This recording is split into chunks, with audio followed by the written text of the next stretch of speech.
जो मेरे होते हुए किसी और से बात कर ले। मैंने से बात उसी दिन कहती थी जिस दिन शादी करी थी। मैंने नहीं यार, जिस दिन गलत देख लूंगा उस दिन तुझे जान से मार दूंगा। ऐसा खौफनाक मंजर, ऐसा दर्दनाक नजारा कि किसी का भी दिल अंदर तक दहल जाए। 5 साल की लव मैरिज, एक प्यारा सा बच्चा, लेकिन व्हाट्सएप चैट देखकर प्रशांत का ऐसा हैवान जागा कि पूरे मोहल्ले की आंखें फटी की फटी रह गई। शक की आग में जलता ऐसा शक्की पति जिसने ऐसा खौफनाक कदम उठाया कि देखने वालों की रूह कांप गई। अपनी पत्नी की व्हाट्सएप चैट देखकर पति प्रशांत का ऐसा पारा हाई हुआ कि उसने अपनी बीवी को इस बेदर्दी से मौत के घाट उतारा कि अगर आप देख लें तो शायद बेहोश हो जाएं। और तो और अपनी पत्नी को बुरी तरह से मौत के घाट उतारने के बाद हैवान पति हाथ में हथियार लिए लाश के पास खड़े होकर चिल्लाता रहा, मैंने पहले ही कहा था शादी के बाद किसी से बात मत करना वरना मार दूंगा नेहा। जो मेरे होते हुए किसी और से बात कर ले। मैंने से बात उसी दिन कहती थी जिस दिन शादी करी थी।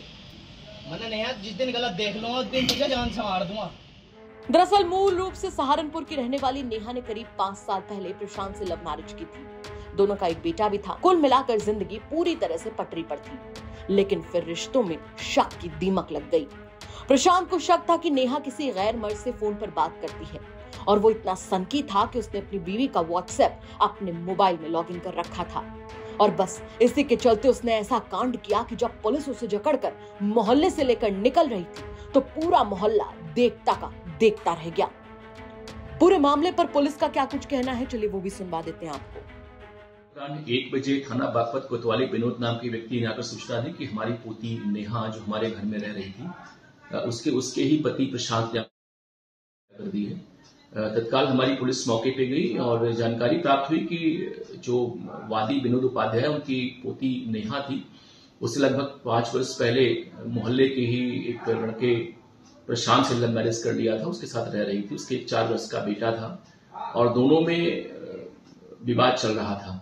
लगभग 1.5 माह से वो अपने मैके आके रह रही थी और प्रशांत को शक था कि ये व्हाट्सएप पे किसी अन्य व्यक्ति से चैट करती है। तो इसी बात को लेकर उनसे विवाद भी हुआ और झगड़ा हुआ, अपने मैके चली आई थी। कल भी उसने उसके व्हाट्सएप को अपने मोबाइल पर लॉगिन कर लिया था और कुछ चैट उसने पढ़ लिया। बाद में उससे घर आके विवाद किया। उसकी नेहा की मां ने उसमें विरोध किया कि नहीं, ऐसा नहीं है, बट प्रशांत ने इसको लेकर उसकी पिटाई की और नेहा ने धमकिया कि तुमको पुलिस में फंसा देंगे। तभी से प्रशांत के मन में भाव जगा कि ये चूंकि मेरी पत्नी, बट इसका संबंध लग रहा कहीं पे और है। और आज अचानक वो छुरी लेके गया अपने ससुराल में और नेहा गले पकड़ कर उसकी हत्या कर दी है। हमारी पुलिस ने तत्काल प्रशांत गिरफ्तार कर लिया। उसने घटना करना स्वीकार कर लिया है और घटना का मोटिव उसने यही बताया कि चूंकि मेरी पत्नी मेरे साथ रह रही थी, बट हमें लगता है कि वो किसी महिला के बहाने किसी से बात करती थी और मुझे बर्दाश्त नहीं था। तो हमने उसको डांटा तो उसने मुझे फंसाने की धमकी से उसकी मैंने आज हत्या कर दी है। थाना बागपत पे हत्या का मुकदमा दर्ज कर लिया गया है। अभी प्रशांत गिरफ्तार कर लिया गया है और आवश्यक विधिक कार्रवाई इसमें की जा रही है। दरअसल घटना कोतवाली बागपत क्षेत्र के जैन मोहल्ले की है। यहाँ नेहा अपनी मां के साथ किराए पर रहती थी। जब घर में सभी लोग मौजूद थे तभी अचानक से प्रशांत वहां धमका। हाथ में था हथियार।